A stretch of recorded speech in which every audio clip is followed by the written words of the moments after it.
সামনেই উৎসবের মরশুম, কিন্তু জাঁকিয়ে শীত গায়ে দক্ষিণবঙ্গ থেকে। শহর কলকাতার সর্বনিম্ন তাপমাত্রাও রয়েছে স্বাভাবিকের উপরে। আগামী 5 থেকে 7 দিন তাপমাত্রার কোনো পরিবর্তন হবে না, বরং চলতি সপ্তাহে তাপমাত্রা বাড়বে দক্ষিণবঙ্গে, পূর্বাভাস আলিপুর আবহাওয়া দফতরের। এখন জাঁকিয়ে শীত নয় রাজ্যে, চলতি সপ্তাহে বাড়বে তাপমাত্রা। শুক্রবার কলকাতার তাপমাত্রা 16.6 ডিগ্রি সেলসিয়াস, পশ্চিমের জেলাগুলিতে তাপমাত্রা 12 থেকে 15 ডিগ্রি সেলসিয়াস, উপকূলের জেলাগুলিতে পারদ 15 থেকে 18 ডিগ্রির ঘরে, পার্বত্য এলাকায় তাপমাত্রা 6 থেকে 8 ডিগ্রি সেলসিয়াস।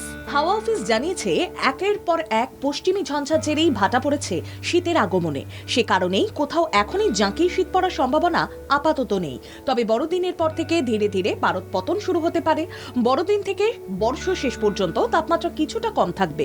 তবে আগামী 7 দিনে সর্বনিম্ন তাপমাত্রায় বিশেষ হেরফের হবে না। শুষ্ক থাকবে আবহাওয়া, বৃষ্টির কোনো সম্ভাবনা নেই। দক্ষিণে তাপমাত্রা কিছুটা বাড়লেও উত্তরে ভরপুর শীতের আমেজ বজায় থাকবে। ব্যুরো রিপোর্ট, বাংলা জাগো।